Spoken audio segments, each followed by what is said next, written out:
Pemirsa, Anda tentu sudah tidak asing lagi dengan minuman kekinian seperti milkshake, es kopi, red velvet, hingga taro.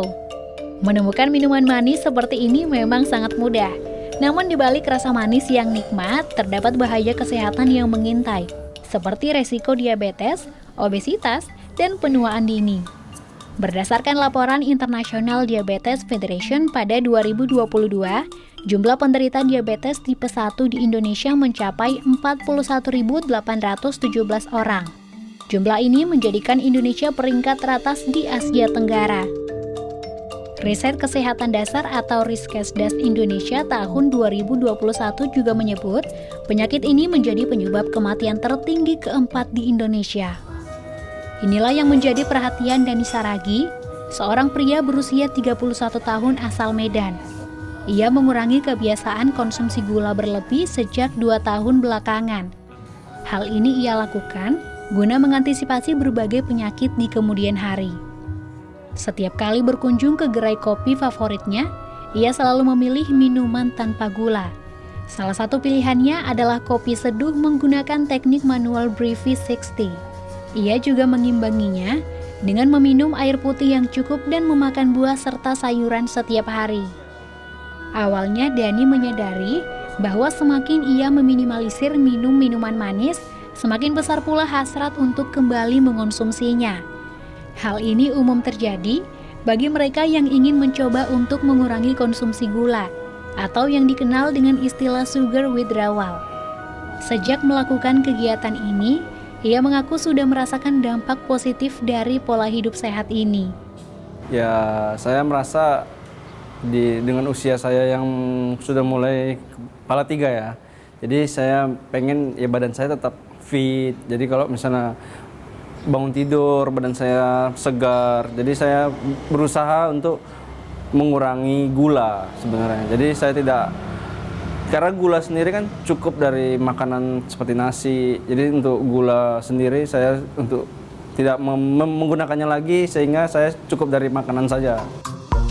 Bahaya diabetes tidak hanya mengintai orang dewasa tapi juga anak-anak.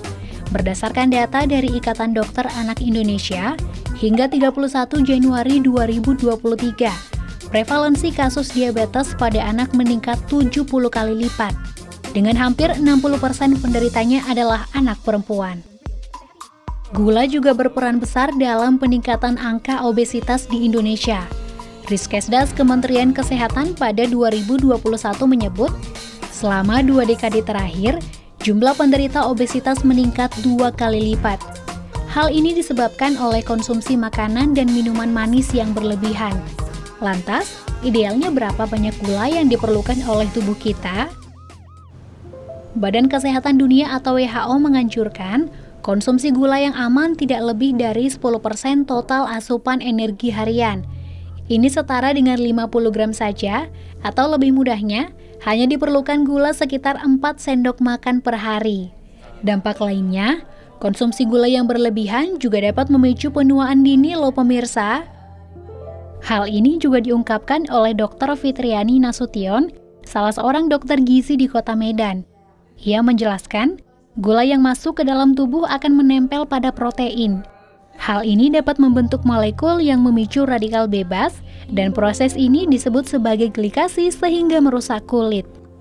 Karena kalau misalnya konsumsi gula yang terlalu berlebihan, gula itu bukan yang nggak boleh ya, tapi kalau terlalu berlebihan itu memang akan memicu yang namanya radikal bebas, sehingga radikal bebas yang berlebihan pun akan memicu terjadinya penuaan dini. Jadi memang banyak sekali efek-efek negatif dari gula ini kalau dikonsumsi berlebihan. Gitu. Dokter yang juga merupakan akademisi di Universitas Sumatera Utara ini menyebut, para penderita diabetes juga akan merasa cepat lelah. Hal ini disebabkan tubuh tidak dapat menggunakan gula atau glukosa secara efisien sebagai sumber energi. Pada penderita diabetes, tubuh mengalami masalah dalam merespon insulin atau hormon yang membantu sel-sel tubuh menyerap glukosa dari darah untuk dijadikan energi. Oleh sebab itu, aktivitas fisik seperti olahraga dapat menjadi salah satu metode untuk meningkatkan sensitivitas insulin. Dr. Fitriani juga menyebut, Rutin berolahraga dapat membantu mengendalikan berat badan dan membakar kalori. Jadi kalau waktu olahraga ini, kalau untuk menjaga kesehatan tuh harus 150 menit per minggu, itu untuk menjaga kesehatan. Tapi kalau misalnya untuk menurunkan berat badan harus lebih dari 150 menit per minggu sampai 220 menit per minggu. Dan memang dianjurkan frekuensinya adalah 3 sampai 5 kali seminggu, itu lebih baik. Gula memang tak bisa dipisahkan dari kehidupan, namun tak ada salahnya melakukan pencegahan dengan meminimalisirnya, karena kesehatan adalah investasi paling berharga untuk tubuh kita.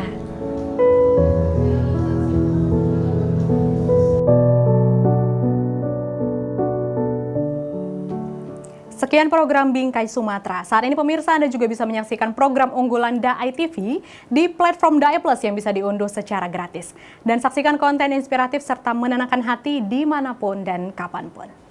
Tetap semangat menyebarkan kebaikan, saya Windy Nenggolan pamit, sampai jumpa.